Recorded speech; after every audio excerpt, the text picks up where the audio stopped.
Jemaat, saya undang untuk bangkit berdiri. Ibadah ini dimulai di dalam nama Tuhan, pencipta langit dan bumi, yang kasih setianya kekal dan yang tidak pernah meninggalkan buatan tangannya. Turunlah kiranya atas kita sekalian anugerah dan damai sejahtera dari Allah Tritunggal, Allah Bapa, Allah Putra, dan Allah Roh Kudus.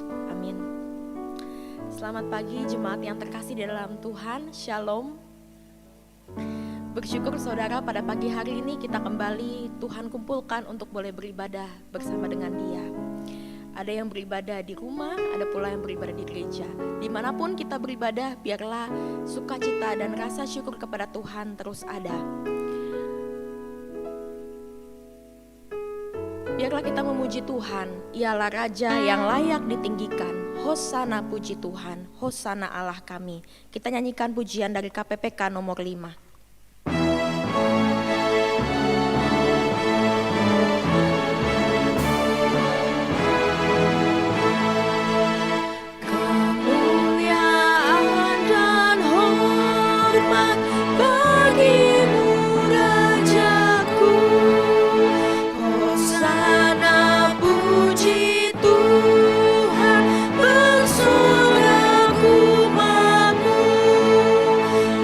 Hosanna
Mari jemaat sekalian saya undang untuk melipat tangannya, kita tundukkan kepala, kita berdoa.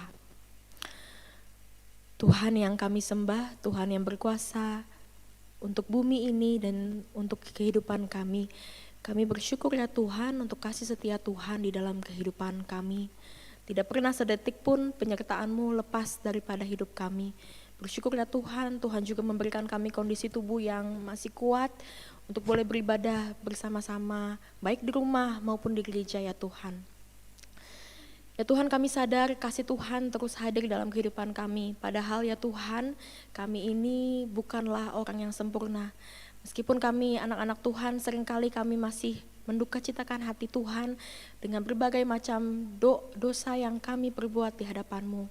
Ya Tuhan, kami memohon ampun, ampunilah kami ya Tuhan, dan tuntunlah kami, ajar kami untuk boleh punya hidup yang lebih baik, berubah, bertobat, dan lebih mengarahkan kehidupan kami kepadamu, taat padamu dengan sungguh-sungguh. Ya Tuhan, kami juga berdoa biar Tuhan berkati kami ya Tuhan yang beribadah, berkati hati kami, sikap kami, pikiran kami, biarlah kami boleh terfokus hanya kepada Tuhan, bersungguh-sungguh beribadah hanya kepadamu ya Bapa. Kami serahkan setiap jemaat ke dalam tangan-Mu, agar kiranya kami boleh merasakan kehadiran Tuhan dimanapun Tuhan izinkan kami untuk beribadah. Berkati rangkaian ibadah dari awal sampai pada akhirnya, kami berserah hanya kepadamu. Di dalam nama Tuhan Yesus, penebus dan juru selamat kami yang hidup, kami berdoa. Haleluya, amin. Jemaat sekalian, dengan tetap bangkit berdiri, saya mengundang jemaat untuk mengikrarkan iman percaya kita dengan mengikrarkan pengakuan iman rasuli. Aku percaya kepada Allah, Bapa yang Maha Kuasa, Khalik langit dan bumi, dan kepada Yesus Kristus, anaknya yang tunggal Tuhan kita, yang dikandung dari Roh Kudus, lahir dari anak darah Maria, yang menderita sengsara di bawah pemerintahan Pontius Pilatus, disalibkan, mati dan dikuburkan, turun ke dalam kerajaan maut. Pada hari yang ketiga bangkit pula dari antara orang mati, naik ke sorga, duduk di sebelah kanan Allah, Bapa yang Maha Kuasa. Dan dari sana ia akan datang untuk menghakimi orang yang hidup dan yang mati. Aku percaya kepada Roh Kudus, gereja yang kudus dan am, persekutuan orang kudus, pengampunan dosa, kebangkitan tubuh dan hidup yang kekal. Amin. Jemaat dipersilakan duduk kembali. Jemaat sekalian, besok tanggal 17 Agustus kita akan merayakan Hari Kemerdekaan Bangsa Indonesia. Bersyukur di tengah kondisi yang seperti ini, Tuhan tetap menyertai bangsa kita, tetap melindungi dan memimpin bangsa kita dengan sangat baik. Tuhan tidak hanya memberikan kita kebebasan dan kemerdekaan atas penjajahan, tapi Tuhan juga terlebih dahulu telah membebaskan kita dari hukuman dosa. Sebentar kita akan mendengarkan khotbah kebenaran firman Tuhan yang akan disampaikan oleh Guru Injil Andy Darmawan. Biarlah kita boleh belajar tentang makna kebebasan dalam kekristenan. Saya percaya walaupun kita sedang mengalami pandemi, kebebasan dari Tuhan tetap harus ada di dalam hati kita dan menopang kita untuk boleh hidup lebih baik baginya. Mari kita menaikkan pujian, doa kami. Kita berdoa bagi bangsa Indonesia.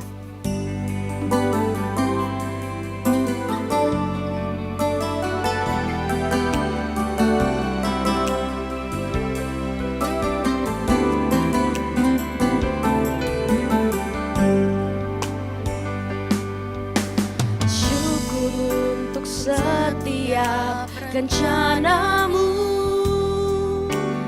dan rancanganmu yang mulia, dalam satu tubuh kami bersatu, menjadi duta kerajaanmu.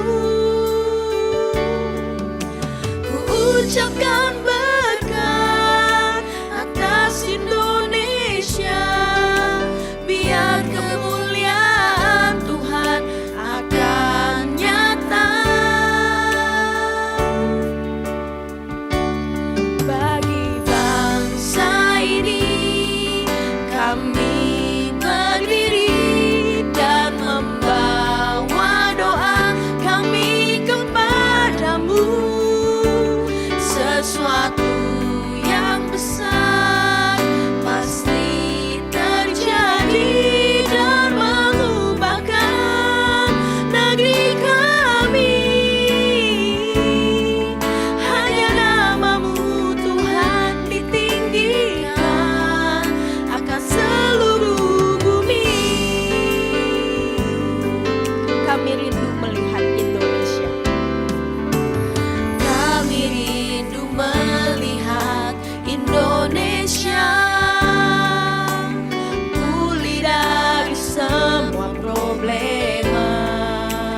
Ya, shalom, selamat pagi jemaat yang terkasih di dalam Tuhan. Setiap kita yang saat ini mungkin sedang beribadah bersama dengan keluarga kita, setiap kita yang saat ini sedang beribadah juga di gereja. Mari bersama-sama kita akan merenungkan satu bagian firman Tuhan, tapi sebelumnya kita bersama-sama siapkan hati kita dan kita bersatu di dalam doa. Kita berdoa. Tidak berkesudahan kasih setia Tuhan di dalam kehidupan setiap kami, ketika kami boleh menengok ke belakang, melihat perjalanan hidup kami, merasakan, mengalami apa yang sudah Tuhan kerjakan di dalam hidup kami. Kalau kami ada sampai dengan kami ada saat ini, semua karena kasih setia Tuhan. Kami bersyukur di dalam tiap-tiap waktu kami terus diajak untuk mengingat kebaikan Tuhan. Bahkan ketika kami boleh menikmati Sabat yang menjadi bagian kami pun boleh datang kepada Tuhan dengan sebuah pengharapan ketika kami menaikkan pujian, ketika kami berdoa kepada Tuhan, ketika kami merenungkan firman Tuhan. Tuhan boleh terus mengingatkan kami bahwa kami tidak pernah sendirian di dalam menjalani hidup kami. Dan terlebih biarlah Tuhan yang boleh memampukan setiap kami untuk kami boleh melakukan firman Tuhan di dalam kehidupan kami sebagai anak-anak Tuhan. Ini doa kami ya Bapa. Demi nama Tuhan Yesus kami berdoa. Amin.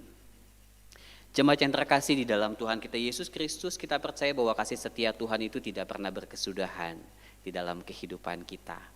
Bahkan kalau kita mungkin mengingat kembali apa yang sudah kita lewati sepanjang masa-masa pandemi COVID-19 dan sekarang kita sudah memasuki masa new normal, kalau kita sampai hari ini tetap ada semua karena kebaikan Tuhan.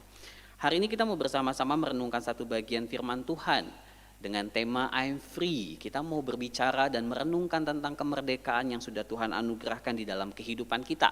Berbicara soal kemerdekaan, besok kita akan bersama-sama merayakan hari kemerdekaan Republik Indonesia yang ke-75.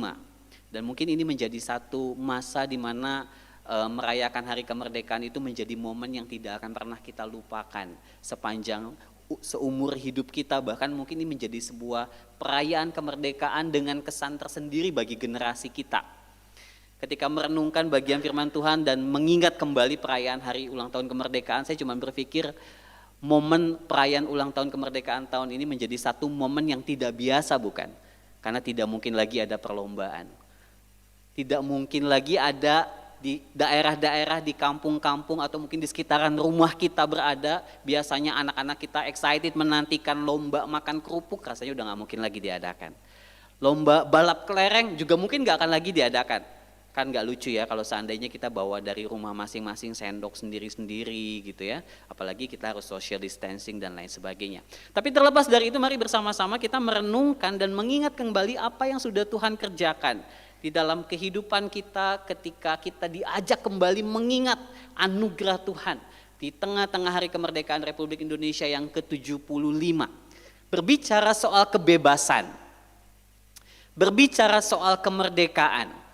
Mungkin jemaat terkasih yang saat ini sedang bersama-sama dengan keluarga di rumah boleh mendiskusikan pertanyaan ini bersama dengan istri, suami atau anak dari Bapak Ibu sekalian.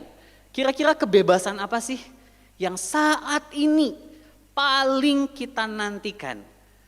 Kebebasan apa yang saat ini menjadi sebuah kebebasan yang paling kita harapkan di dalam kehidupan kita? Saya percaya kalau pertanyaan ini ditanyakan kepada setiap kita, kita setuju, bahkan bukan hanya kita, seluruh orang di dunia ini setuju bahwa kita berharap kita bebas dari pandemik COVID-19. Betul? Kita bebas dari social distancing. Siapa sih yang gak kangen salaman? Siapa sih yang gak kangen cipika-cipiki ketika ketemu di gereja? Siapa sih yang gak kangen makan bakso tanpa harus pakai face shield, tanpa harus direbetin sama masker, dan tiap waktu harus pakai sanitizer? Apalagi setiap kali pulang gereja, pasti banyak jemaat yang lagi kangen nih sekarang makan bakso di depan gereja sepulang dari ibadah. Siapa sih yang gak kangen ketemu dan kumpul bersama dengan teman-teman? Dan saya percaya kebebasan itu menjadi kebebasan yang kita harapkan. Nah pertanyaannya adalah, kalau seandainya, mari kita berandai-andai kebebasan itu kita rasakan, apa yang akan kita lakukan?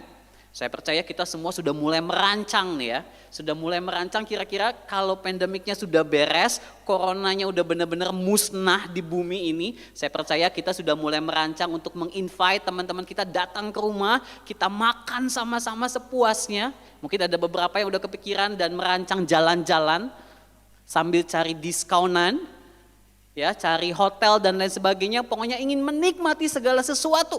Tapi yang menarik bisa juga ada orang-orang yang mungkin punya respon yang berbeda. Mungkin mereka berpikir, waduh jangan-jangan si corona bakal datang balik lagi. Tetap insecure, tetap merasa takut, tetap merasa khawatir. Meskipun mungkin sudah diumumkan bahwa corona sudah tidak ada lagi, mungkin beberapa orang tetap pakai masker, tetap rajin cuci tangan dan lain sebagainya. Ini menjadi sesuatu hal yang menarik. Kondisinya bisa sama, kebebasan sama-sama dirasakan. Tapi respon yang diberikan bisa jadi respon yang berbeda. Seperti yang tadi sudah diungkapkan oleh worship leader, kita bukan hanya dimerdekakan oleh Tuhan dengan menganugerahkan kemerdekaan di tengah-tengah bangsa ini, bahkan saya dan Bapak Ibu Saudara adalah orang-orang yang sudah dibebaskan dari dosa. Dan hari ini kita akan bersama-sama merenungkan satu bagian firman Tuhan dan kita mau memikirkan apa sih artinya merdeka di dalam Kristus. Dan bagaimana pemahaman yang benar terhadap kebebasan di dalam Kristus itu berdampak terhadap situasi saat ini. Ketika kita mengalami situasi yang tidak mudah di masa-masa pandemik. Ketika kita juga merenungkan dan mensyukuri kemerdekaan Republik Indonesia. Saya akan bacakan bagi setiap kita sekalian satu bagian firman Tuhan yang akan kita renungkan di dalam kesempatan pagi hari ini dari 2 Korintus pasal 3. Ayatnya yang ke-17 sampai dengan ayatnya yang ke-18. Sebab Tuhan adalah roh dan di mana roh Allah di situ ada kemerdekaan. Dan kita semua mencerminkan kemuliaan Tuhan dengan muka yang tidak terselubung. Dan karena kemuliaan itu datangnya dari Tuhan yang adalah roh, maka kita diubah menjadi serupa dengan gambarnya dalam kemuliaan yang semakin besar. Jemaat terkasih, bagian firman Tuhan ini ditulis oleh Paulus dan disampaikan kepada jemaat yang ada di Korintus. Paulus sangat-sangat mengasihi jemaat yang ada di Korintus. Paulus sangat-sangat peduli terhadap jemaat yang ada di Korintus. Dan Paulus menunjukkan betapa kasihnya besar sekalipun. Satu hal yang menarik kalau kita memperhatikan konteks dari pasal 3, kita mendapati bagaimana jemaat mempertanyakan Paulus tentang panggilannya sebagai seorang rasul, bahkan sebagai seorang pemimpin. Jemaat meminta Paulus untuk memberikan kepada mereka surat rekomendasi. Kenapa? Karena Paulus dibandingkan dengan pemimpin-pemimpin lain. Paulus dianggap seharusnya tidak cocok jadi pemimpin. Karena Paulus nampak begitu sederhana di dalam menjalani hidup. Bahkan Paulus kelihatannya kurang fasih di dalam berbicara dibandingkan pemimpin-pemimpin lain yang ada pada waktu itu. Jemaat meminta Paulus untuk memberikan surat rekomendasi yang akhirnya memperkuat dan meyakinkan mereka bahwa Paulus sejatinya betul-betul utusan dari Allah. Yang menarik adalah di dalam pasal 3 Paulus menjawab kepada mereka bahwa tidak butuh surat rekomendasi. Kenapa? Karena mereka sendirilah yang adalah surat Kristus itu sendiri. Paulus mengingatkan mereka bahwa mereka adalah buah dari pelayanan Paulus. Dan Paulus mengingatkan mereka bahwa mereka adalah orang-orang yang disebut sebagai umat perjanjian Allah. Dan itu menjadi sebuah bukti nyata bahwa sejatinya Paulus adalah utusan Kristus. Di tengah-tengah pertanyaan jemaat terkait dengan panggilan Paulus sebagai seorang rasul, Paulus mengingatkan mereka kembali tentang apa yang dikerjakan oleh Kristus. Menarik, pasal 3 mencoba membandingkan apa yang terjadi ketika Musa memancarkan kemuliaan ketika Musa turun dari Gunung Sinai, kemudian dibandingkan dengan kemuliaan di dalam Kristus yang tidak pernah pudar, dan itu berdampak di dalam kehidupan umat. Dan secara khusus apa yang Kristus kerjakan, saya akan bahas di dalam ayat 17 tentang kemerdekaan dan kebebasan yang kita rasakan dan kita alami. Paling tidak ada 3 hal yang kita perlu renungkan ketika kita memikirkan kebebasan seperti apa yang kita dapatkan di dalam Kristus. Yang pertama, kebebasan di dalam Kristus itu berbicara tentang hidup di dalam anugerah dan bukan hidup di bawah tuntutan. Jemaat yang terkasih, menarik sekali di dalam bagian firman Tuhan ini Paulus mengingatkan mereka bahwa saat ini mereka tidak hidup di bawah tuntutan hukum Taurat lagi. Mungkin saya boleh dibantu ya dengan slide-nya. Mereka tidak hidup lagi di bawah tuntutan hukum Taurat. Paulus mengingatkan mereka ketika hukum Taurat itu menjadi acuan dari kesalehan mereka. Paulus mengingatkan mereka bahwa acap kali akhirnya mereka diperhadapkan dengan rasa bersalah dan merasa bahwa mereka tidak cukup bisa sempurna melakukan hukum Taurat. Apalagi kalau kita membaca di dalam perjanjian baru, beberapa kali Yesus menyoroti orang-orang Farisi yang bahkan membuat hukum Taurat itu menjadi semakin sulit dilakukan dan rasanya mustahil untuk bisa dilakukan. Paulus mengingatkan mereka bahwa hidup mereka saat ini tidak lagi hidup di bawah tuntutan sebagai umat perjanjian baru, sebagai umat yang sudah dibebaskan oleh Kristus. Paulus mengingatkan mereka bahwa saat ini mereka hidup di dalam anugerah. Apa maksudnya hidup di dalam anugerah? Hidup di dalam anugerah berarti segala kelayakan mereka sebagai umat Allah itu bukan ditentukan seberapa sempurna mereka melakukan hukum Taurat di dalam kehidupan mereka.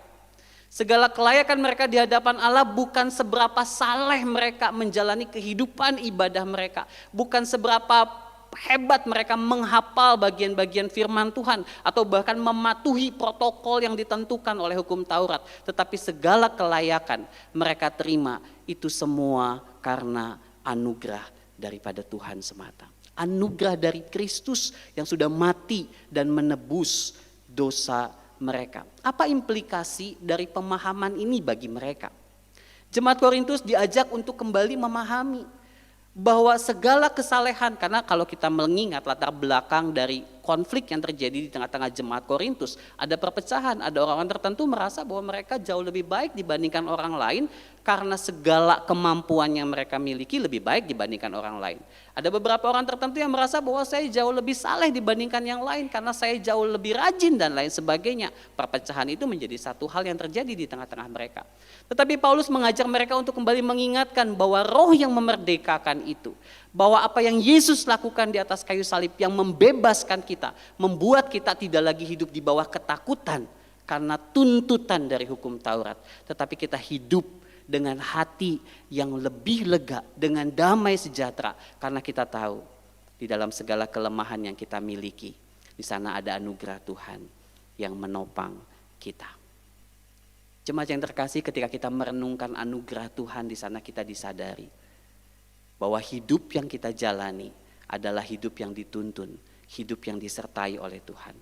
Hidup yang kita jalani, di dalamnya ada kasih setia Tuhan yang tidak pernah meninggalkan kita.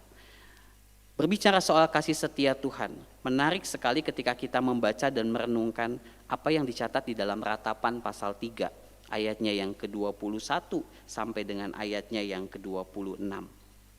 Ratapan pasal 3 ayat 21 sampai dengan ayat 26. Mulai dari ayat 20 Yeremia mengungkapkan ketertekanan jiwanya. Jiwaku selalu teringat akan hal itu. Apa yang membuat Yeremia tertekan di dalam hidupnya ketika dia mengingat dan melihat kembali apa yang umat alami. Umat pada waktu itu sedang mengalami situasi yang begitu sulit di dalam kehidupan mereka. Kenapa? Karena mereka mengalami pembuangan. Ketika merenungkan ini saya cuma membayangkan mungkin perasaan atau nuansa emosi yang umat rasakan mirip dengan kita saat ini. Dipenuhi dengan ketakutan, merasa bahwa Tuhan itu begitu jauh sekali dari kita, merasa bahwa saya sendirian di dalam menjalani kesusahan dan lain sebagainya. Tapi satu hal yang menarik jemaat, kalau kita memperhatikan ayat 21 dari Ratapan pasal 3, moodnya berubah. Yeremia berkata, tetapi hal-hal inilah yang kuperhatikan, oleh sebab itu aku akan berharap. Di dalam terjemahan lain, kata aku akan berharap itu diterjemahkan aku memiliki pengharapan. Jadi yang tadinya tertekan kemudian berubah. Yeremia sekarang sudah memiliki pengharapan. Apa yang membuat Yeremia memiliki pengharapan? Ada sudut pandang yang berubah. Kalau kita baca bagian-bagian selanjutnya, di sana Yeremia mengungkapkan satu kalimat yang sangat indah. Tak berkesudahan kasih setia Tuhan, tak habis-habisnya rahmatnya. Jemaat yang terkasih, itu satu frasa yang menarik sekali ketika Yeremia mengatakan tak berkesudahan kasih setia Tuhan, tak habis-habisnya rahmatnya. Frasa itu seolah-olah menyatakan kepada setiap kita bahwa yang tak berkesudahan itu kasih setia Tuhan. Padahal yang dimaksudkan oleh Yeremia adalah justru karena kasih setia Tuhan kita tidak dibiarkan habis. Ini menarik. Umat diajak di tengah-tengah situasi yang tidak mudah yang mereka hadapi, diingatkan akan anugerah Tuhan di dalam kehidupan mereka. Kalau Tuhan mau membuat kamu habis karena kesalahan yang kamu buat pada waktu itu sehingga mereka dibuang, Yeremia berkata Tuhan bisa saja melakukannya. Tapi karena kasih setia Tuhan, Tuhan tidak pernah membiarkan kamu habis. Ketika umat hidup di bawah tuntutan hukum Taurat, umat diperhadapkan dengan ketakutan karena mereka tahu mereka tidak bisa melakukan hukum Taurat dengan sempurna. Tapi ketika mereka diperhadapkan dengan anugerah, umat memiliki pengharapan di dalam kehidupan mereka. Mengapa? Karena umat tahu kasih setia Tuhan tidak akan mungkin membiarkan mereka habis. Jemaat terkasih, ada berapa banyak orang yang tengah bergumul di tengah-tengah situasi saat ini. Pandemi COVID-19 menghancurkan semuanya. Banyak orang kehilangan pekerjaan mereka. Banyak orang kehilangan orang-orang yang mereka kasihi. Banyak orang yang akhirnya harus mengalami keterbatasan. Banyak orang yang harusnya akhirnya mengalami kekhawatiran karena banyak hal yang hilang di dalam kehidupan mereka. Di tengah-tengah situasi seperti itu, mari bersama-sama kita kembali mengingat anugerah Allah di dalam hidup kita. Kalau kita ada sampai dengan kita saat ini, bukankah semuanya karena kebaikan Tuhan di dalam hidup kita?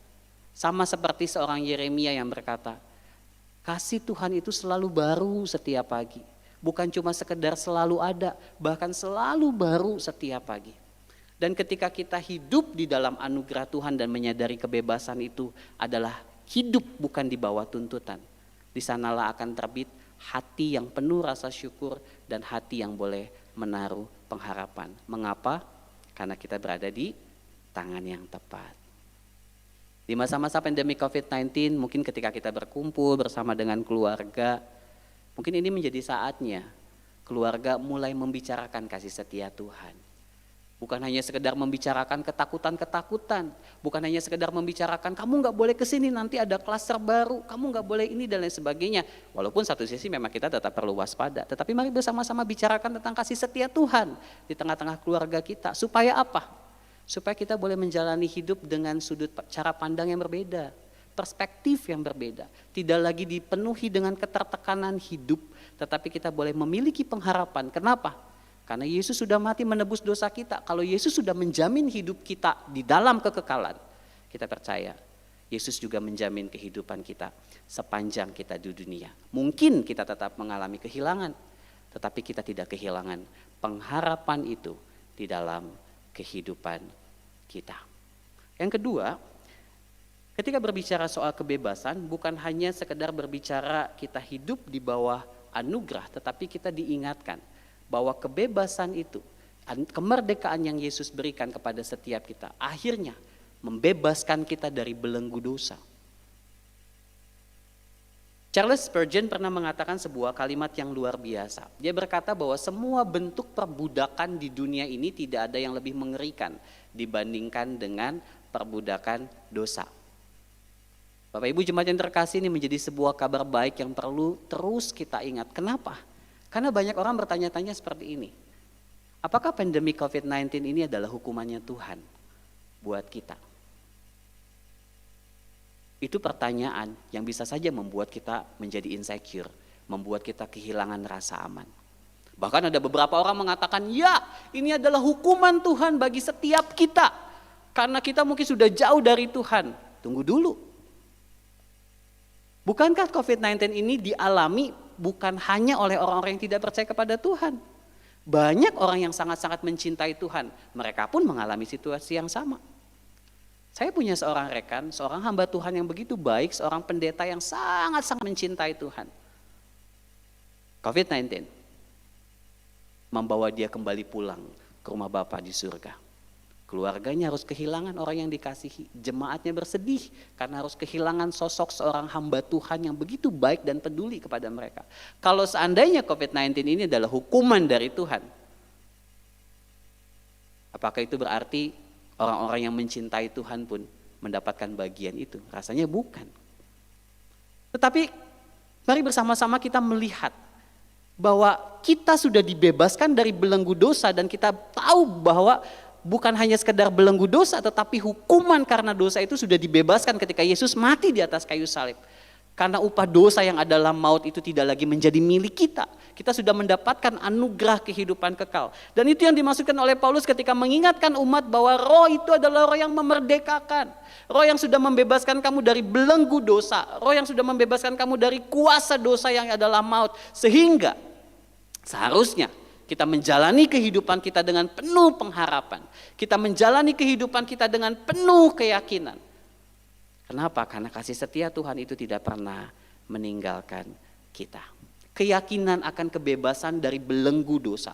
Keyakinan dari kebebasan akan kuasa dosa mengingatkan setiap kita.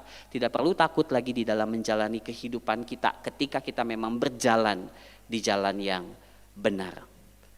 Ketika kita diingatkan kembali akan kita sudah dibebaskan dari belenggu dosa. Mari kita bersama-sama justru menjadikan kesempatan pandemi COVID-19 saat kita punya waktu banyak bersama dengan keluarga.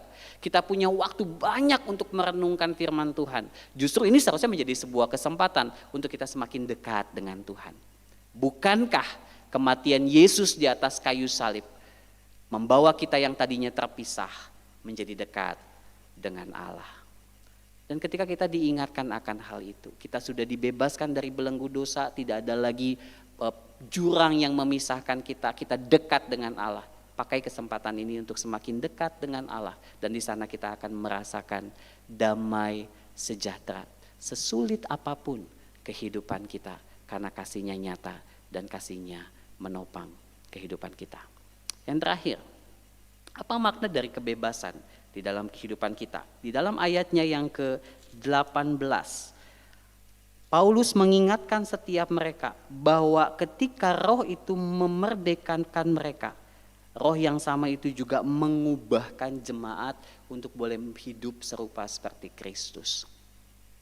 Kebebasan itu akhirnya membawa kita kepada sebuah kenyataan dan kebenaran yang mendorong kita untuk hidup bertanggung jawab. Dan bukan hidup sembarangan. Kita sudah hidup di dalam anugerah dan anugerah itu yang menyelamatkan kita. Kita sudah dibebaskan dari belenggu dosa. Bahkan maut tidak lagi menghampiri kita. Maut yang kekal itu tidak lagi menghampiri kita, digantikan dengan kehidupan yang kekal. Ketika merenungkan hal itu, mari bersama-sama kita menjalani kehidupan kita sepanjang kita berada di dunia. Hidup dengan bertanggung jawab dan bukan hidup sembarangan. Seperti di awal tadi saya katakan, kalau seandainya kita bebas dari pandemi COVID-19, apa yang bakal kita lakukan? Sama seperti ketika orang diajak untuk memikirkan ketika kita sudah dibebaskan dari hukuman dosa, apa yang akan kita lakukan? Beberapa orang mungkin berpikir, ini saatnya aku melakukan apapun yang aku mau. Nanti menjelang waktunya aku baru bertobat. Menjelang waktunya aku baru mengakui dosaku. Karena aku percaya Tuhan sudah mengampuni dosaku. Bukan itu. Tetapi justru seharusnya karena kita sadar bahwa kita sudah dibebaskan dari dosa, mari hidup bertanggung jawab di hadapan Tuhan. Hidup serupa seperti Kristus. Coba diskusikan bersama dengan keluarga yang ada di rumah. Kalau seandainya Yesus hidup di zaman pandemik COVID-19, apa yang akan Yesus lakukan? What would Jesus do ketika Yesus melihat tetangganya, ketika Yesus melihat orang-orang di sekitarnya lagi susah nih karena pandemi COVID-19. Karena bagian ini mengingatkan kita kan ya, bahwa sebagai orang yang dimerdekakan kita harus hidup serupa seperti Kristus. Jadi mari bersama-sama kita berpikir, kalau Yesus hidup di zaman sekarang, dia lihat ada tetangganya mengalami kehilangan karena salah seorang anggota keluarganya mungkin kena COVID-19. Apa yang akan Yesus lakukan? Yesus melihat ada banyak orang yang kehilangan pekerjaan, dirumahkan, usahanya hancur. Apa yang akan Yesus lakukan?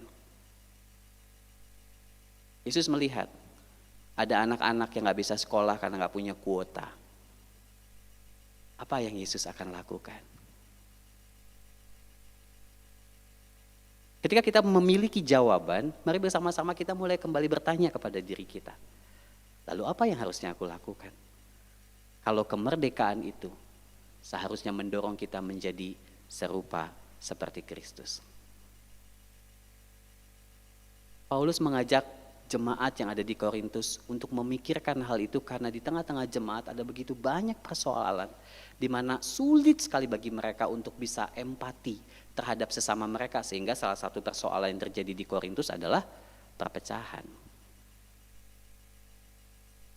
Kemerdekaan yang Yesus berikan kepada kita seharusnya mendorong kita untuk hidup serupa seperti Kristus. Saya mau menutup dengan sebuah gambar berikut ini ya. Kemarin saya lihat di internet ada sebuah mobil warna kuning. Mobil warna kuning yang berkeliling dari kampung ke kampung. Bukan untuk jualan Bapak Ibu. Apa yang mobil ini lakukan? Menyediakan internet gratis.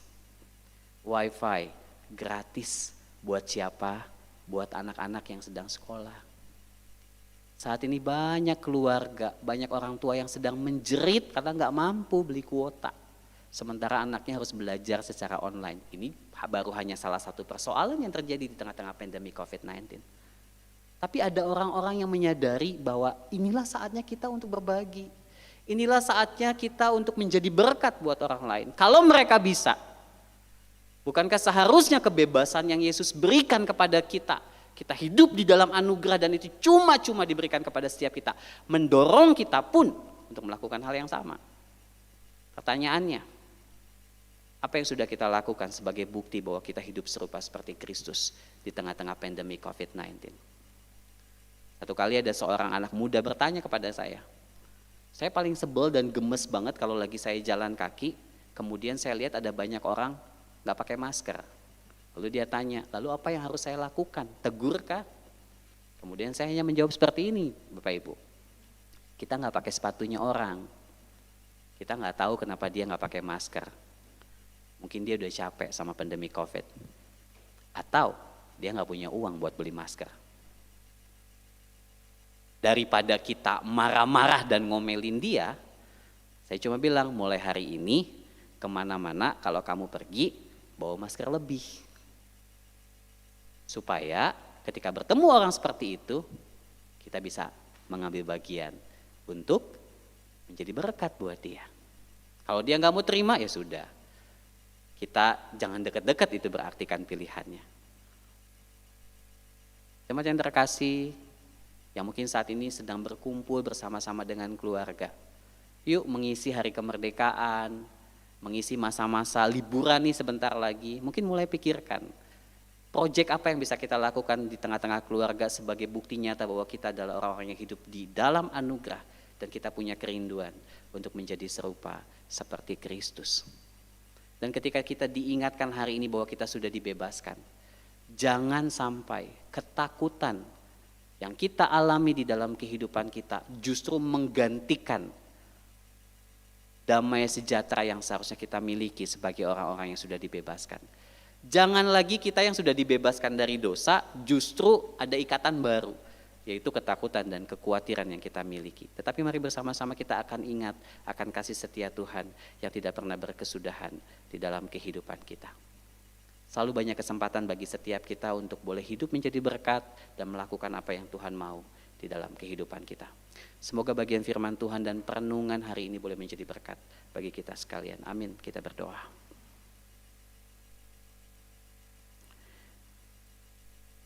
Kami bersyukur untuk kebebasan yang Tuhan berikan di dalam kehidupan kami. Membebaskan kami dari belenggu dosa, bahkan menganugerahkan anugerah itu di dalam kehidupan kami, yang membuat kami boleh menikmati kehidupan yang kekal, yang menjadi sebuah jaminan bagi setiap kami. Tuhan, kami tahu hidup kami di dunia saat ini begitu berat. Hidup kami di dunia ini saat ini begitu sulit. Tetapi biarlah ketika kami boleh memandang kepada kekekalan, anugerah yang Tuhan berikan, itu boleh menerbitkan pengharapan di dalam hati kami. Karena kami tahu hidup kami di dunia ini sementara dan segala kesusahan yang kami alami di dunia saat ini sementara. Ajar kami untuk selalu memandang kepada kasih setia Tuhan. Dan biarlah segala ketakutan yang saat ini kami alami dihalaukan.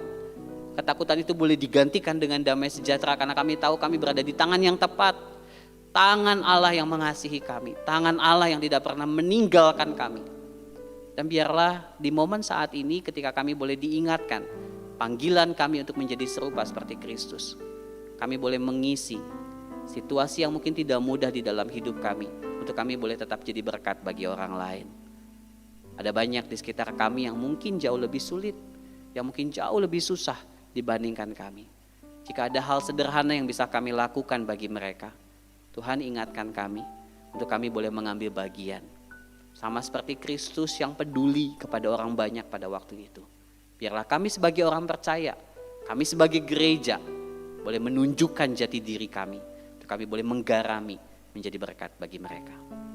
Ini doa kami ya Bapa. Dan biarlah kebebasan yang sudah Tuhan anugerahkan bagi kami menjadi sebuah kebebasan yang kami boleh isi dengan ucapan syukur dan hidup yang bertanggung jawab di hadapan Tuhan. Demi nama Tuhan Yesus kami berdoa. Amin.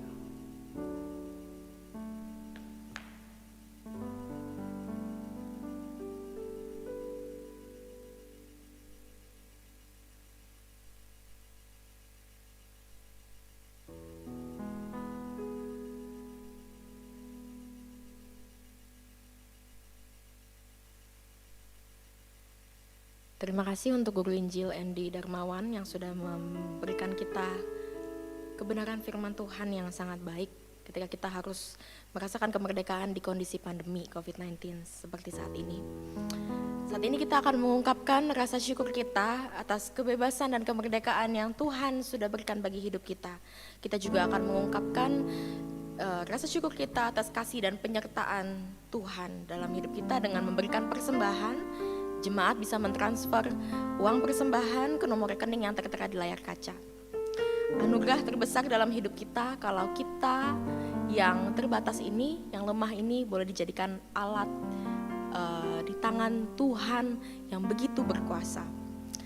Biarlah kita boleh rela dibentuk menjadi alat yang baik di hadapan Tuhan, alat yang maksimal supaya menjadi berkat bagi sesama dan terus memuliakan nama Tuhan.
Saya undang untuk bangkit berdiri.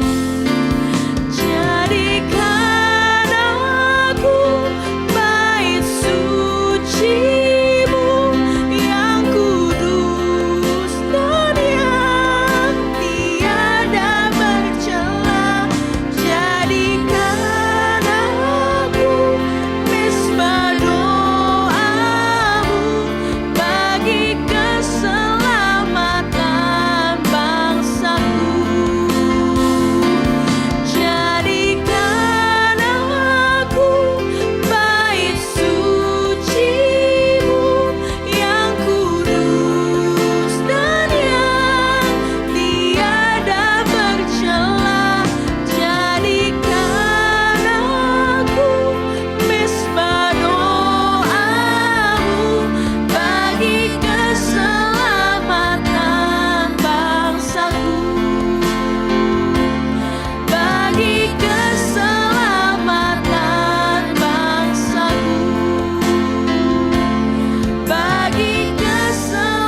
Mari kita bersatu di dalam doa.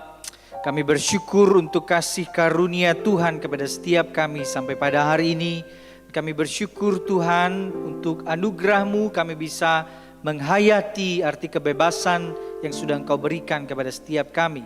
Dan sebagai rasa syukur kami, terimalah persembahan kami ya Tuhan. Engkau yang menguduskan, dan biarlah setiap persembahan yang sudah diberikan bisa digunakan, dikelola dengan baik untuk pekerjaan Tuhan melalui gereja ini. Tuhan, kami juga menyerahkan ke dalam tangan-Mu untuk bangsa dan negara kami, Indonesia ini dalam memasuki 75 tahun sudah merdeka. Kami serahkan bangsa ini dalam segala pergumulan persoalannya Tuhan. Engkau yang menyatakan kemuliaan-Mu di tengah-tengah Indonesia ini. Dan biarlah semakin banyak orang-orang Kristen yang hadir menyatakan Injil di tengah-tengah negeri-Mu ini. Ya Tuhan, hamba-Mu juga berdoa untuk setiap jemaat-Mu, dimanapun mereka berada saat ini. Apapun yang sedang mereka alami, kondisi mereka yang mungkin mulai lelah dengan keadaan ini, yang mungkin mulai putus asa, kecewa dengan kesulitan ini. Tuhan, Engkau hadir di tengah-tengah mereka. Engkau berikan pengharapan bahwa Engkau tidak pernah meninggalkan mereka ya Tuhan. Terima kasih Tuhan, inilah doa kami yang kami naikkan hanya di dalam nama Tuhan kami Yesus Kristus yang sudah mengajarkan kami berdoa. Bapa kami yang di sorga, dikuduskanlah nama-Mu, datanglah kerajaan-Mu, jadilah kehendak-Mu di bumi seperti di sorga. Berikanlah kami pada hari ini makanan kami yang secukupnya. Dan ampunilah kami akan kesalahan kami, seperti kami juga mengampuni orang yang bersalah kepada kami. Dan janganlah membawa kami ke dalam pencobaan, tapi lepaskanlah kami daripada yang jahat. Karena Engkau yang punya kerajaan dan kuasa dan kemuliaan sampai selama-lamanya. Amin. Silakan.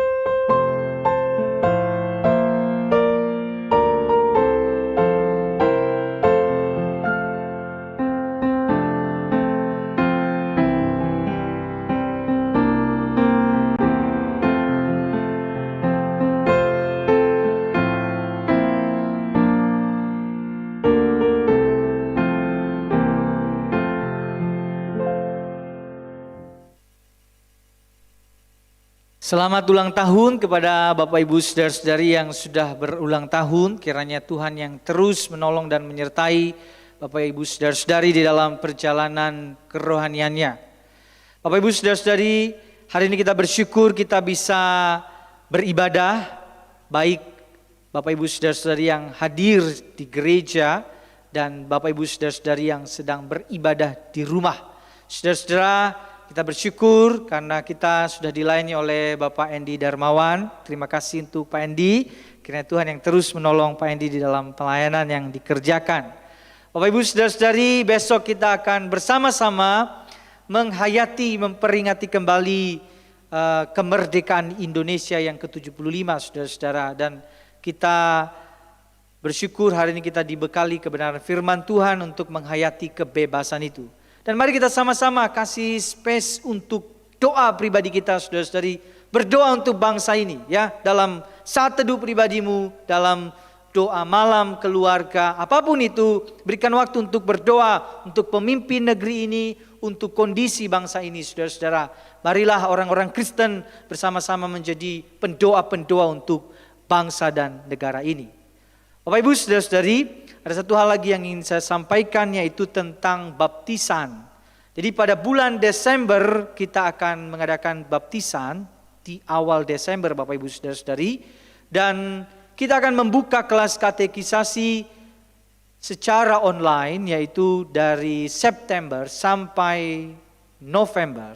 Jadi awal September sampai akhir November dilakukan secara online Bapak Ibu saudara-saudari.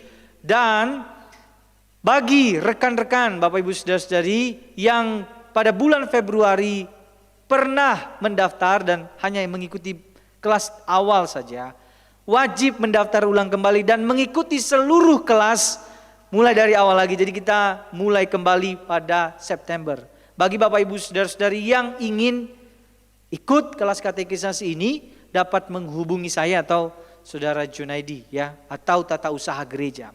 Dan ada satu lagi Bapak Ibu Saudara-saudari, saya pikir karena kelas katekisasi ini menjadi kelas yang basic sekali untuk memahami iman-iman Kristen, maka kita akan menjadikan ini menjadi kelas belajar dasar-dasar iman yang menjadi syarat wajib buat peserta katekisasi atau peserta baptisan, dan kita buka untuk umum yang mau belajar kembali dasar-dasar iman, ya, pengen refresh lagi, mau ikut semuanya boleh, atau memilih salah satu topik. Wah, mau belajar eskatologi nih, mau belajar doktrin Alkitab, silahkan dapat menghubungi saya juga kalau mau ikut. Nanti kita akan info di WA saudara-saudara bagaimana prosedurnya. Jadi Bapak Ibu saudara-saudara diberikan kesempatan untuk mau belajar basic-basic kekristenan, ya. Bapak Ibu saudara-saudari, demikian saja yang ingin saya sampaikan. Bapak Ibu saudara-saudari, mari kita sama-sama bangkit berdiri. Kita akan menaikkan pujian doksologi dan nanti doa tutup akan disampaikan oleh Pak Endi. Mari kita naikkan pujian doksologi.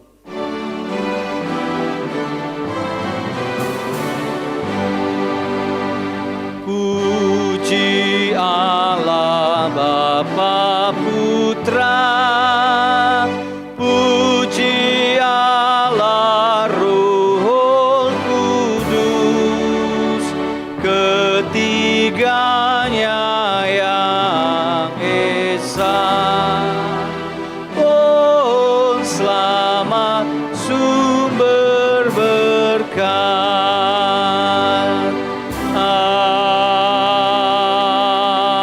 Amin.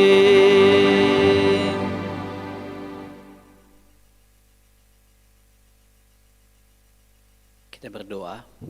Bapa di surga, kami bersyukur untuk anugerah Tuhan yang tidak pernah berkesudahan di dalam hidup kami, bahkan ketika kami menyadari bahwa hidup kami semakin hari tidak pernah menjadi semakin mudah, tetapi justru ini menjadi sebuah kesempatan di mana kami boleh belajar menggantungkan hidup kami sepenuhnya di dalam kasih dan penyertaan Tuhan.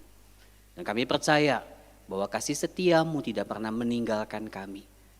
Kasih dari anakmu yang tunggal terus mengingatkan kami akan jaminan hidup yang kekal, yang terus ada dan terus menopang dan memberikan pengharapan di dalam hati kami.